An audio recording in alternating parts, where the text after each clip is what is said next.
We've got about 15 minutes for the discussion, so we'll collect the questions in groups of 3 or 4 or so, and then allow the panelists to respond to those questions in those groups. Thank you. Thanks. Ursula Phillips. My question is really to Łukasz, but maybe to others as well. I find it very interesting to read those texts that you put up by Czartoryski and by Jaworski and others. And my question really is, did you come across, or have you come across cases of a possible dual or double identity? Because we tend to talk about identity in this context as though there is a solid Polish identity, or there's a solid Belarusian or Lithuanian or indeed Ukrainian identity. Have you come across any cases in the 19th century or later of a sort of double self-identification? I'm thinking particularly of that group of poets who are normally called by Polish critics the Ukrainian school. Yeah, so we have Bogdan Zaleski and others. And of course the wider context is some of these bigger poets like Słowacki, who drew enormous amount of inspiration from Ukrainian culture. And Mickiewicz always identified himself as a Litvin. There's a lot of Belarusian influence on his poetry. Other poets connected with him, like Czechot, saw themselves as partially Belarusian. So I just wonder, have you come across any of these type of cases here? Thanks.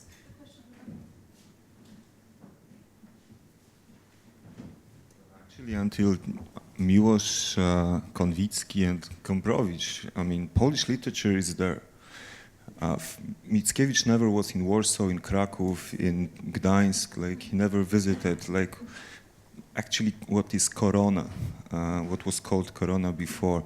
So, and the landscape of Polish literature is, of course, the landscape of what is not anymore and will not anymore be in Poland.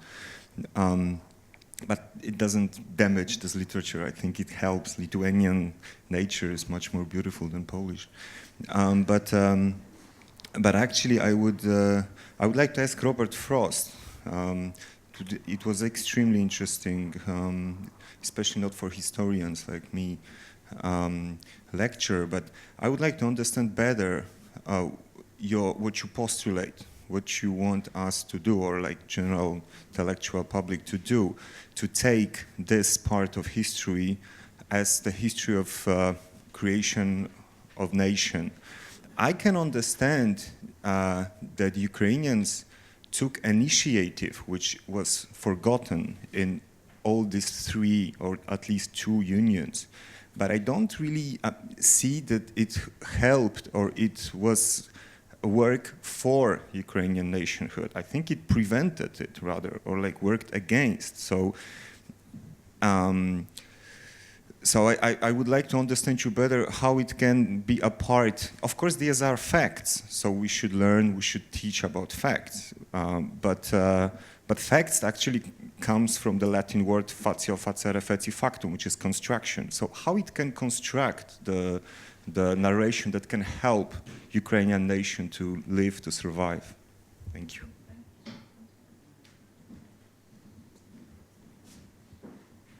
So this is more of a comment, and it's on the generation of historians of Shevchenko, Prytzak, Dashkevich, Isayevich, both in the West and in Ukraine. Almost all of them were concentrated on one issue in a certain way, and that was the Wyzwolenie Zmagania and the failure of the liberation struggle. Rudnitsky is born in Vienna as a refugee from the Polish-Ukrainian War. Prytzak's father is killed in the Polish-Ukrainian War. Shevchenko winds up as a Petlura emigration in Warsaw, leaving. Isayevich's father is a member of the Centralna Rada and stays in France not to live under Poland until he finally comes back. And of course, Dashkevich's mother is the great heroine of the Siege of Istylci. So in a certain way, when you said that they didn't work on World War II, I think they all lived under the shadow of the failed Wyzwolenie Zmagania. And all of them were obviously closely integrated with Polish culture and knew it well, and then work above that topic. But really, their whole life biographies are an outcome of, in many ways, in most cases, the Polish-Lithuanian conflict, and in one, the failed Polish-Ukrainian rapprochement.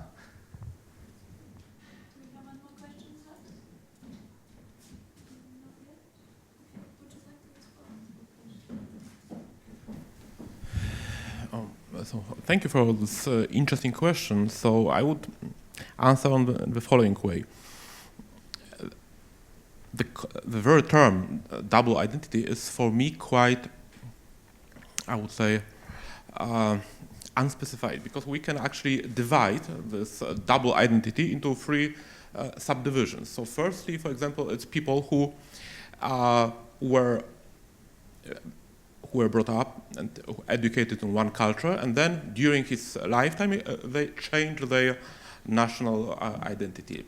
And the most famous cases of such people, who were called Perekinczyki very often in that time, or people who jump over to another nation, is Włodzimierz Antonowicz, Volodymyr Antonowicz, great Ukrainian historian, and also a man who strongly condemned actually Polish past and Polish cultural presence in Ukraine. But in the end of his lifetime, he started to launch attempts of dialogue with Poland, reconciliation. So he was one of the initiator of the so-called New Era in 1890.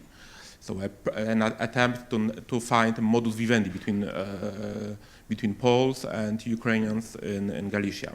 Then, of course, it is already mentioned here Wieczysław Lipiński or Wacław Lipiński and Andrzej Szeptycki. But this is people who change their identity. Then we have people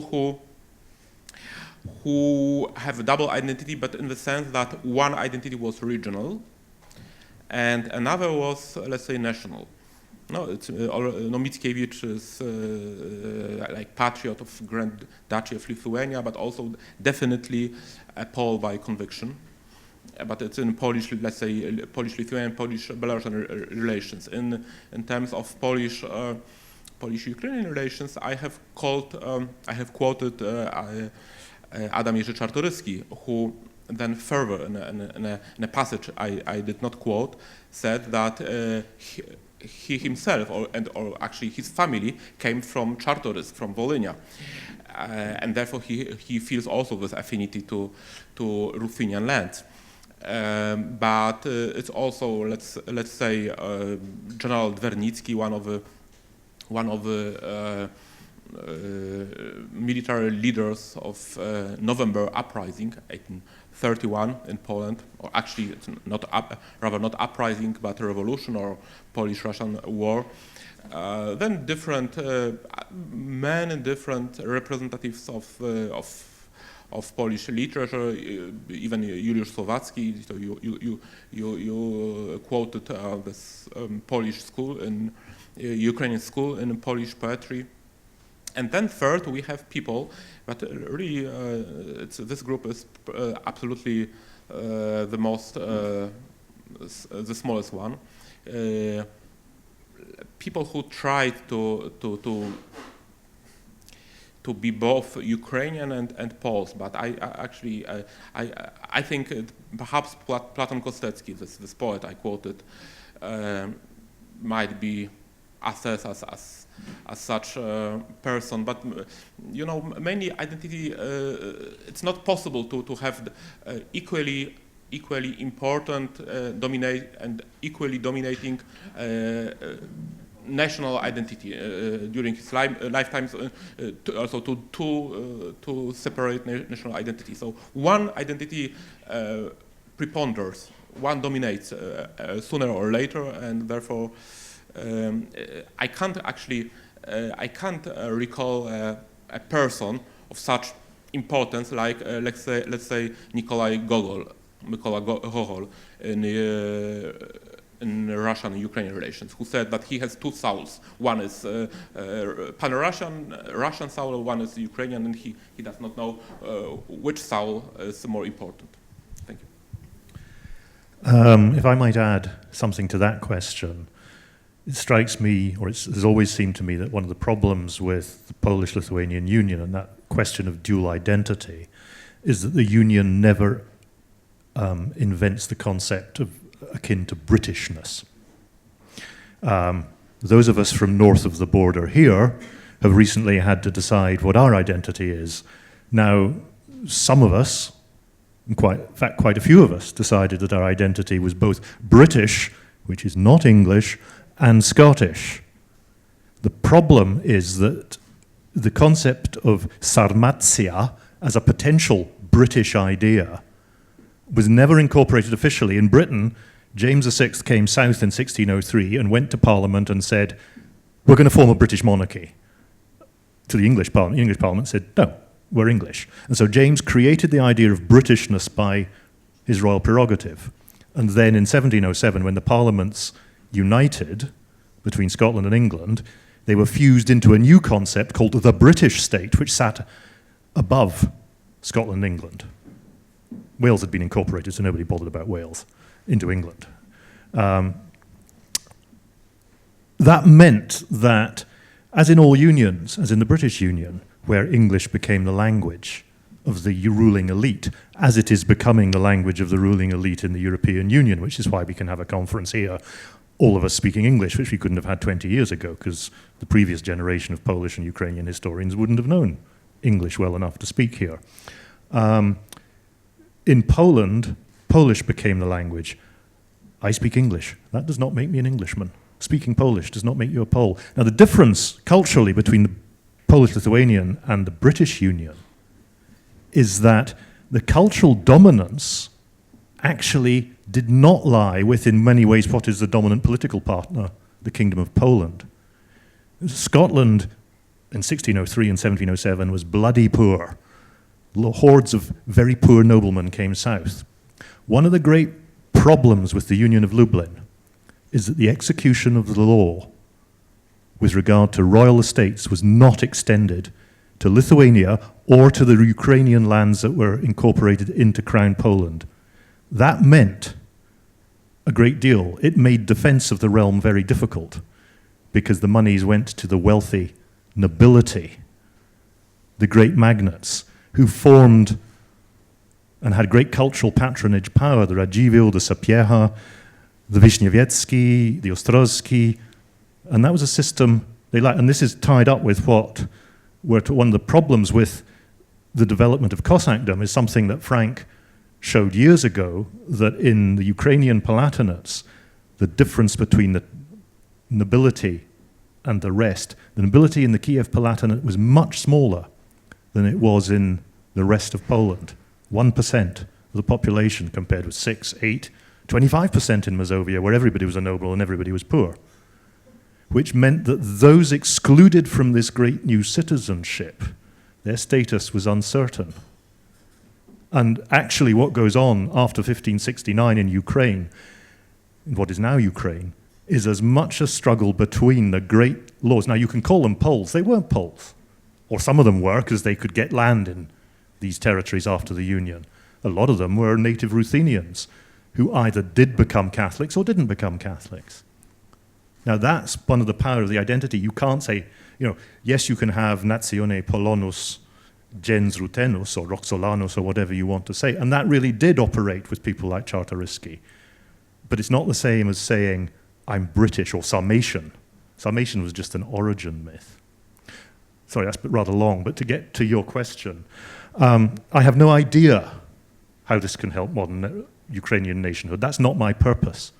My purpose is to say you can't explain what goes on here in terms of assuming certain assumptions about a Ukrainian nation that existed then. The Ukrainian nation emerged as the result of a process. We historians are very good now about talking about the process of nation formation and building, yet frequently when it comes to politics we go back and assume there was the same Ukrainian nation in 1569 as there is today or there was then. Part of my appeal to Ukrainian historians is to go back and write about Rus as a totality and not just say, well, that lot are Belarusian up there, we're not going to write about them. Because Ruthenians at the time taking part in the politics of the Grand Duchy of Lithuania, of Litva, they believed in Rus. And they didn't think it ended where the Union of Lublin drove the border accidentally. Mozir becomes part of the Grand, or remains part of the Grand Duchy because Radziwiłł Rudi happens to be its starosta, and Sigismund August doesn't want to cause him any more trouble than he's having anyway. The nation emerges out of this, but the national divides clearly are determined in very large part by the border put within Rus by Lublin. But that's not the border they're concerned with. They actually want more. They want Brest and further north in some of the Ruthenian proposals in 1569. They want to extend Rus that joins the crown, but they don't get away with that. That doesn't happen. But they are thinking in terms of Rus. By the time that Frank was talking about in the 18th century, yes, Ukraine has now become a concept. And as he showed this morning, it's on the left bank, it's on the part that's no longer in the Commonwealth. But as regards this, I'm rather with the Polish critics of volumes 3 to 6 of the Great History, who say, you can talk about Ukraine in the 15th century, but we're not going to because it's Rus, and we don't think this term is valid.